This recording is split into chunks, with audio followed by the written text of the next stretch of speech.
Good afternoon student. BSc BEd part third में paper second में हम पढ़ रहे हैं प्लांट फिजियोलॉजी।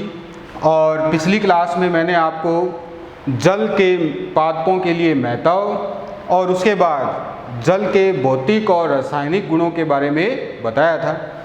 और आज हम जानेंगे डिफ्यूज़न के बारे में। डिफ्यूज़न यानी विसरण। विसरण क्या है, किस सिद्धांत पर काम करता है, तो इसके बारे में हम जानेंगे।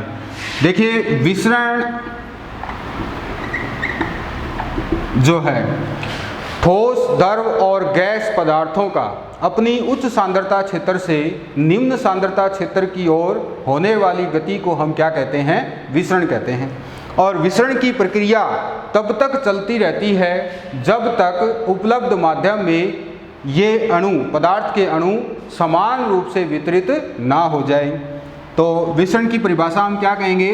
ठोस, द्रव व गैस अणुओं का अपनी अधिक सांद्रता क्षेत्र से कम सांद्रता क्षेत्र की ओर होने वाली गति। विसरण की परिभाषा क्या हो गई? ठोस, द्रव व गैस अणुओं का अपनी अधिक सांद्रता क्षेत्र से कम सांद्रता क्षेत्र की ओर होने वाली गति को हम क्या कहेंगे? विसरण कहते हैं। आप देखिए, विसरण की क्रिया मैंने आपको बताया तब तक चलती रहती है जब तक उपलब्ध माध्यम में ये जो अणु हैं वो समान रूप से विसरित ना हो जाए। तो अब हम देखेंगे आगे, इसे दो उदाहरणों से समझेंगे हम। पहला उदाहरण है अमोनिया या इत्र की शीशी को कमरे में, इस इत्र की शीशी को खोलकर कमरे में रख दिया जाए तो इनकी खुशबू पूरे कमरे में फैल जाती है। अमोनिया या इत्र की शीशी को खोलकर कमरे में रख दिया जाए तो इनकी खुशबू जो है या ये गैसें जो है वो पूरे कमरे में फैल जाएगी। दूसरा उदाहरण देखेंगे हम। दूसरे उदाहरण में CuSO4 का क्रिस्टल जल से भरे बीकर में डालते हैं। कॉपर सल्फेट का क्रिस्टल जल से भरे हुए बीकर में हम जब डालते हैं तो फिर कुछ समय बाद जब हम उसका अवलोकन करते हैं तो कॉपर सल्फेट के क्रिस्टल में जितने भी अणु होते हैं वो जल में समान रूप से विसरित हो जाते हैं और जल का रंग कैसा हो जाएगा? नीला हो जाएगा। तो इन दो उदाहरणों से हम ये समझ सकते हैं अच्छी तरह से। अब देखिए, ये जल का भरा बीकर है और इसमें जल भरा हुआ है, ठीक है, और ये है कॉपर सल्फेट का क्रिस्टल। तो ये क्या है? ये एक पदार्थ है और यहाँ पर इस पदार्थ के अणुओं की सांद्रता कैसी है? ज़्यादा है। जबकि बाकी जो जल है वहाँ पर इसकी सांद्रता अभी तक कैसी है? नगण्य है। अब ये विसरित होना शुरू होगा तो ये क्या हो जाएगा? धीरे धीरे इसके जितने भी अणु हैं वो समान रूप से इस जल में फैल जाएंगे और इस उपलब्ध माध्यम में जो सांद्रता है वो कैसी हो जाएगी? समान हो जाएगी। तो इस प्रकार से हम इन दो उदाहरणों की सहायता से विसरण को हम बता सकते हैं। देखिए, विसरण की प्रक्रिया जो है वो तब तक चलती रहती है जब तक उपलब्ध माध्यम में सांद्रता प्रवणता समाप्त ना हो जाए, या हम ये कह सकते हैं साम्य अवस्था जब तक नहीं आ जाए। विसरण की क्रिया एक सिद्धांत पर काम करती है। ऊष्मागतिकी के दूसरे नियम के अनुसार जो विसरित होने वाले अणु हैं वो अपनी उच्च मुक्त ऊर्जा क्षेत्र है, देखिए इसको हम कहेंगे ऊष्मागतिकी के दूसरे नियम के अनुसार पदार्थ के अणु उच्च मुक्त ऊर्जा क्षेत्र से निम्न मुक्त ऊर्जा क्षेत्र की ओर गति करते हैं। ठीक है, तो पदार्थ के अणु, ऊष्मागतिकी का दूसरा नियम कहता है कि पदार्थ के अणु उच्च मुक्त ऊर्जा क्षेत्र से निम्न मुक्त ऊर्जा क्षेत्र की ओर गति करते हैं, और यह मुक्त ऊर्जा जो है वो अणुओं की गति की दर या अणुओं की गति और इकाई क्षेत्रफल में उपस्थित अणुओं की संख्या पर निर्भर करती है। ठीक है, देखिए नियम कहता है कि उच्च मुक्त ऊर्जा क्षेत्र से निम्न मुक्त ऊर्जा क्षेत्र की ओर गति, और यह मुक्त ऊर्जा किस पर निर्भर करती है? अणुओं की गति और इकाई क्षेत्रफल में उपस्थित अणुओं की संख्या पर यह निर्भर करती है। तो हम इसे कह सकते हैं रासायनिक विभव। इसे हम क्या कहेंगे? इसे रासायनिक विभव कहते हैं। इसे हम क्या कहेंगे? रासायनिक विभव कहेंगे।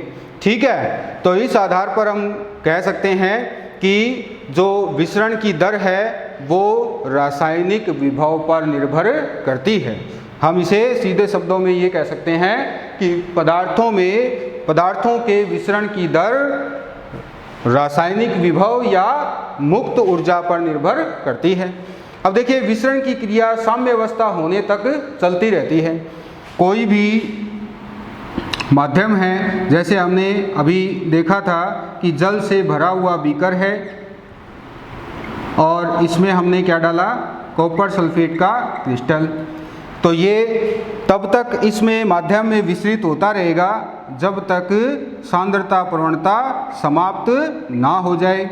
ठीक है, तो सांद्रता प्रवणता जब तक समाप्त नहीं होगी तब तक ये क्रिया चलेगी और फिर आ जाएगी साम्य अवस्था। तो क्या साम्य अवस्था पर विसरण की प्रक्रिया रुक जाती है? साम्य अवस्था पर भी विसरण होता रहता है। ठीक है, लेकिन वास्तविक विसरण की दर कैसी होती है? वास्तविक विसरण की दर साम्य अवस्था पर शून्य होती है। साम्य अवस्था पर वास्तविक विसरण दर कैसी होगी? शून्य होगी। ठीक है, दोबारा से समझेंगे इस बात को हम। देखिए कि माध्यम में जब तक साम्य अवस्था नहीं आती है तब तक विसरण होता रहता है।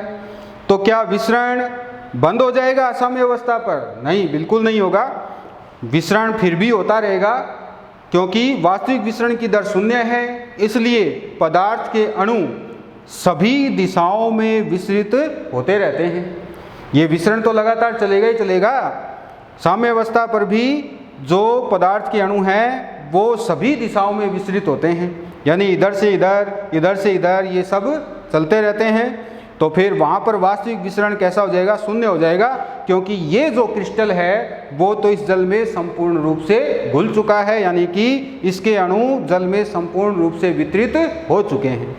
ठीक है, तो ये बात आपको ध्यान रखनी है। बहुत ही आसान कंसेप्ट है विसरण का। उच्च सांद्रता क्षेत्र से निम्न सांद्रता क्षेत्र की ओर पदार्थ के अणुओं की गति को हम विसरण कहते हैं, जो कि ऊष्मागतिकी के दूसरे नियम के अकॉर्डिंग होती है, जिसमें उच्च मुक्त ऊर्जा क्षेत्र से निम्न मुक्त ऊर्जा क्षेत्र की ओर गति करते हैं। मुक्त ऊर्जा को हम रासायनिक विभव भी कहते हैं, जो कि अणुओं की गति की दर और इकाई क्षेत्रफल में उपस्थित अणुओं की संख्या पर निर्भर करती है। जब तक साम्य अवस्था नहीं आ जाती तब तक विसरण की दर विसरण चलता रहता है, और जब साम्य अवस्था आ जाती है तब वास्तविक विसरण तो शून्य हो जाता है, परंतु विसरण पदार्थ के अणुओं का विसरण सभी दिशाओं में समान रूप से होता रहता है। ठीक है, इसके बाद हम बात करते हैं स्वतंत्र विसरण की। अगला है स्वतंत्र विसरण क्या है।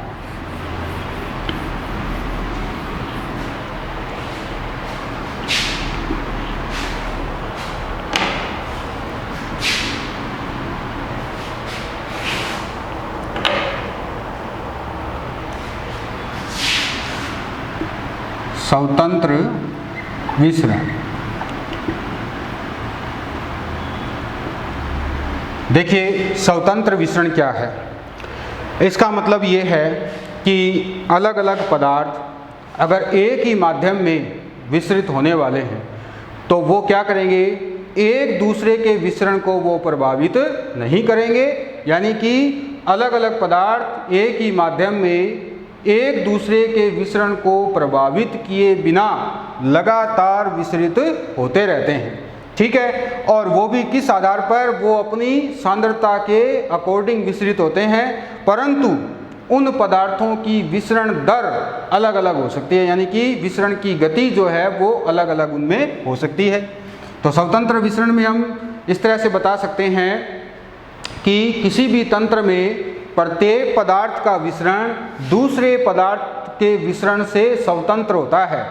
ठीक है, जैसे गैस और द्रव जो है वो एक ही माध्यम में या एक ही तंत्र में जब विसरित होते हैं, विसरण करते हैं, तो वो एक दूसरे को प्रभावित नहीं करते हैं और विसरण लगातार होता रहता है। विसरण लगातार कैसे होगा, उच्च सांद्रता क्षेत्र से निम्न सांद्रता क्षेत्र की ओर ये विसरण होता रहता है और इसे ही हम स्वतंत्र विसरण कहते हैं। यानी कि पदार्थ जो है वो स्वतंत्र रूप से विसरित होता है, दूसरे पदार्थ को वो या दूसरे पदार्थ की विसरण की क्रिया को वो प्रभावित नहीं करता है।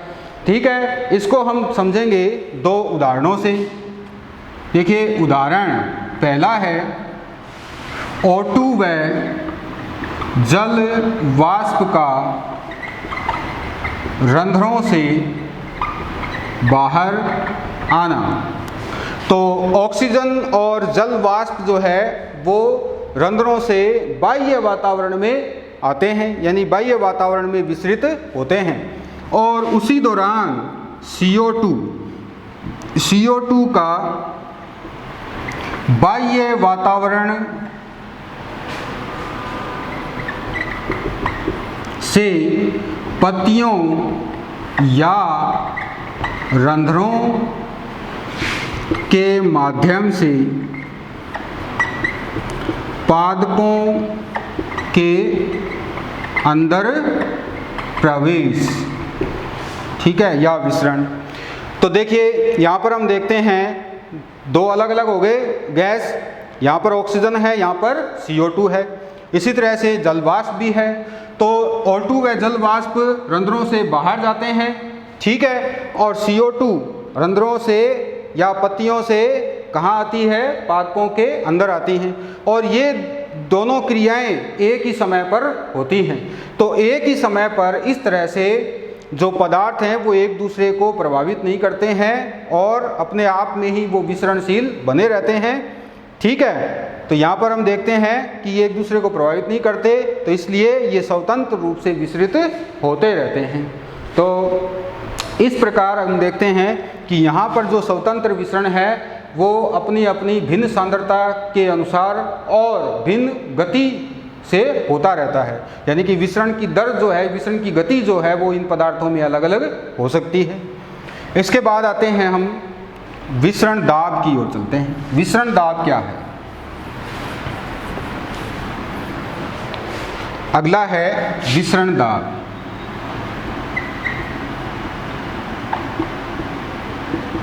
देखिए, किसी भी पदार्थ के अणुओं में विसरित होने की प्रवृत्ति पाई जाती है और उस विसरण या विसरित होने की प्रवृत्ति के फलस्वरूप जो दाब उत्पन्न होता है उसे ही हम क्या कहेंगे? विसरण दाब कहेंगे। और यह विसरण दाब प्रवणता के अनुसार उत्पन्न होता है, विसरण दाब प्रवणता के अनुसार ही होता है। और इसी आधार पर हम कह सकते हैं कि पदार्थ के अणुओं की विसरण या अणुओं का विसरण उच्च विसरण दाब क्षेत्र से निम्न विसरण दाब क्षेत्र की ओर होता है।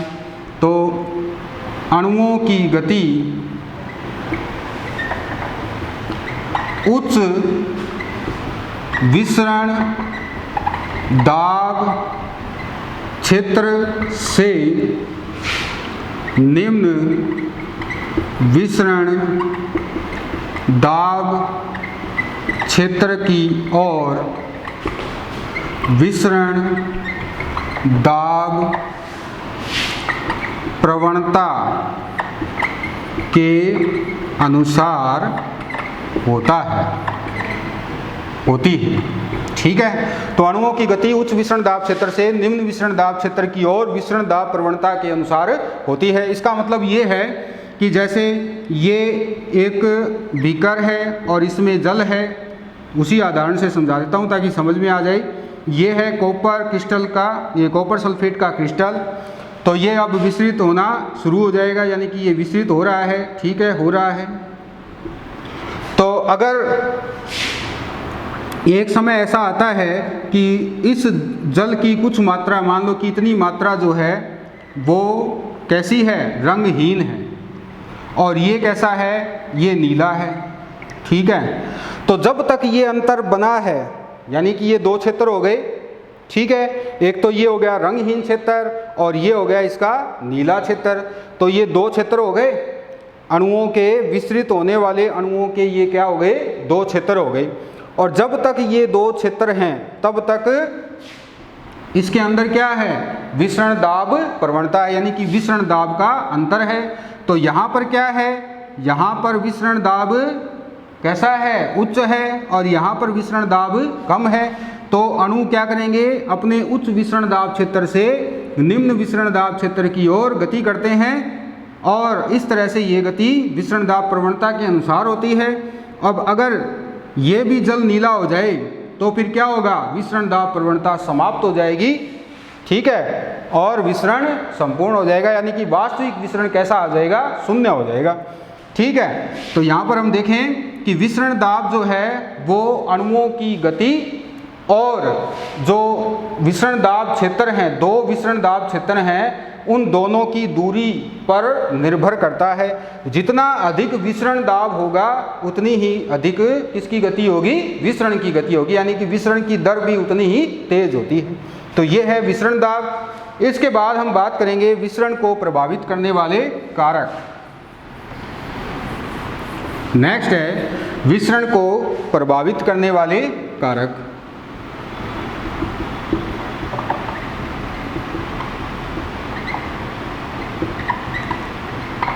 ठीक है, पहला आता है इसमें घनत्व। तो विसरण की दर देखिए, घनत्व के बारे में हम बताएंगे। विसरण की दर पदार्थों के आपेक्षिक घनत्व के वर्गमूल के व्युत्क्रमानुपाती होती है, यानी कि R व्युत्क्रमानुपाती किसके होगी, घनत्व के व्युत्क्रमानुपाती होती है, वर्गमूल के व्युत्क्रमानुपाती होती है। और इस आधार पर हम कह सकते हैं कि गैस, द्रव और ठोस में, तो ठोस में सबसे कम विसरण दर होगी। ठीक है, इसमें होगी गैस से कम परंतु ठोस से ज़्यादा। ठीक है, और गैस में कैसी होगी, सबसे ज़्यादा होगी। तो इस प्रकार हम घनत्व के आधार पर ये कह सकते हैं कि गैसों में विस्तृत होने की प्रवृत्ति सबसे ज़्यादा होती है, गैसों के बाद द्रवों में होती है, और सबसे कम किस में होती है, ठोस में होती है।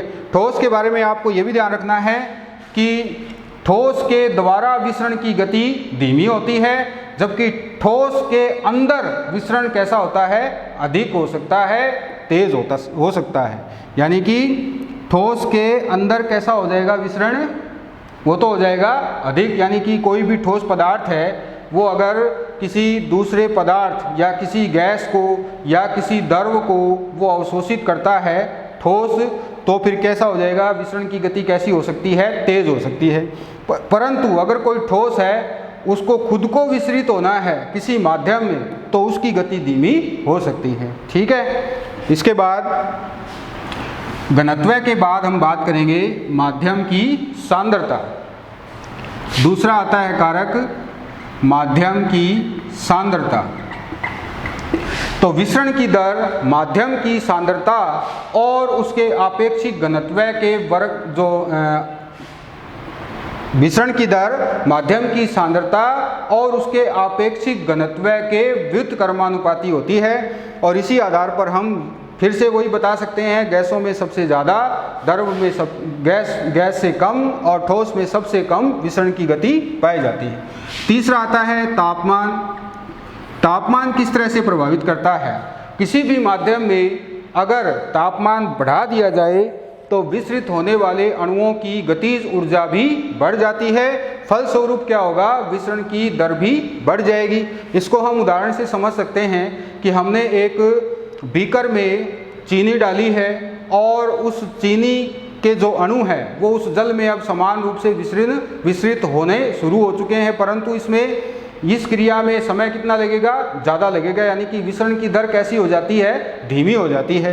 परंतु अगर हम किसी बर्तन में उस चीनी को डालते हैं, उस जल के साथ डालकर उस चीनी को गर्म करते हैं, तो फिर क्या होगा? चीनी अधिक तेज़ी से पिघलनी शुरू हो जाएगी, यानी कि वो जल में समान रूप से उसकी विसरण होने की उसकी दर जो है वो बढ़ जाएगी। तो इस प्रकार से हम कह सकते हैं कि तापमान बढ़ाने से अणुओं की गतिज ऊर्जा बढ़ जाती है और अणुओं की गतिज ऊर्जा बढ़ने से विसरण की दर भी बढ़ जाती है। इसके बाद आता है नंबर अगला,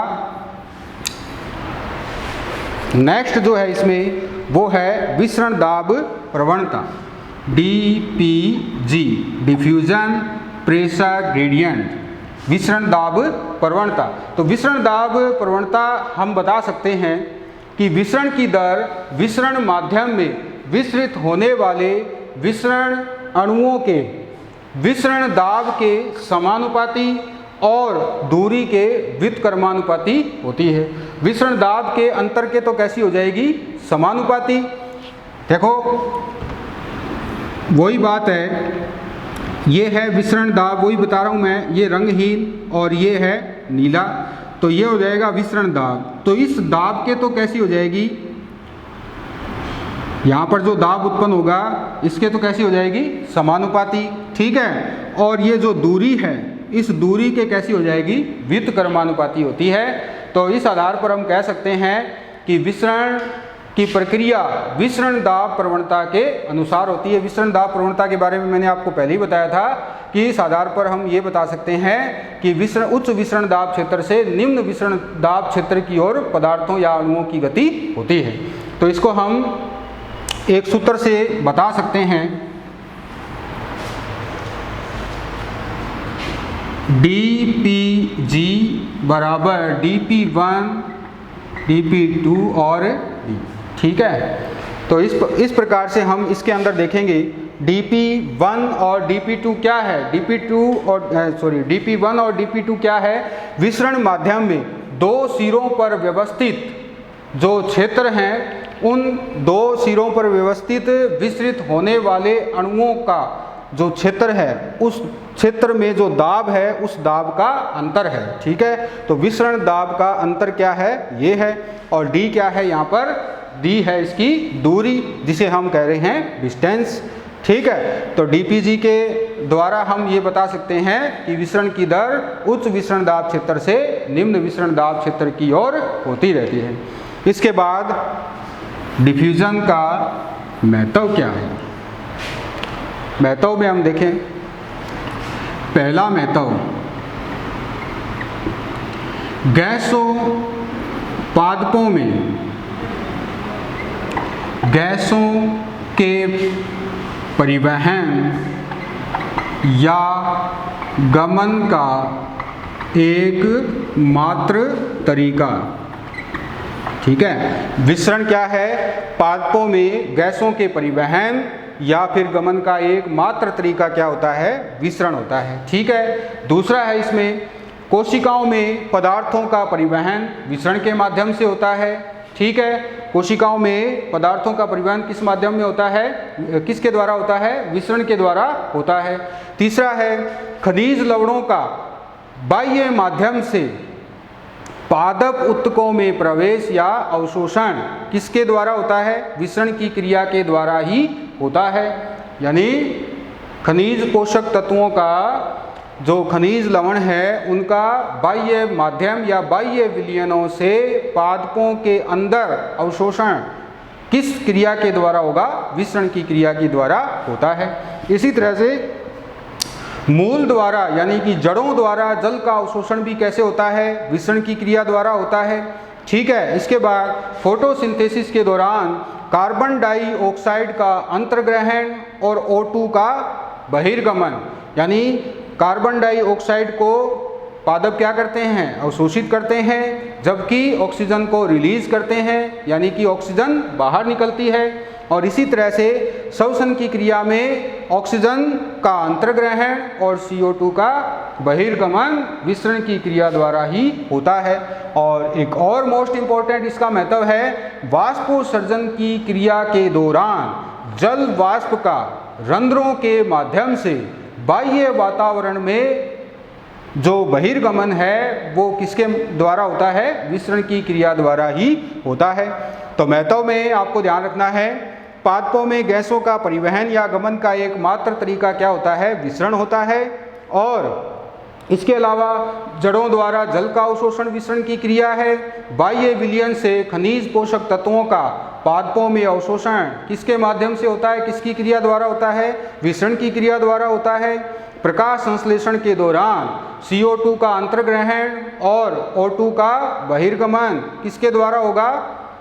किसके द्वारा होगा? विसरण की क्रिया द्वारा होगा। इसी तरह से श्वसन में O2 का अंतर्ग्रहण और CO2 का बहिर्गमन ये भी किसके द्वारा होगा? विसरण की क्रिया द्वारा होगा। और इसके साथ ही साथ वाष्पोत्सर्जन की क्रिया के दौरान रंध्रों के माध्यम से जल वाष्प का बाह्य वातावरण में बहिर्गमन किसके द्वारा होगा? विसरण की क्रिया द्वारा ही होता है। तो ये था विसरण। और आज की क्लास बस इतनी। कल हम पढ़ेंगे परासरण के बारे में। ठीक है, इसको आप अच्छी तरह से देखना और आपके जो भी विचार हैं वो कमेंट द्वारा मुझे ज़रूर बताएं। कोई कमी भी रह गई हो तो भी बताएं और अपने सुझाव भी मुझे दें। ठीक है, आज के लिए बस। Thank you.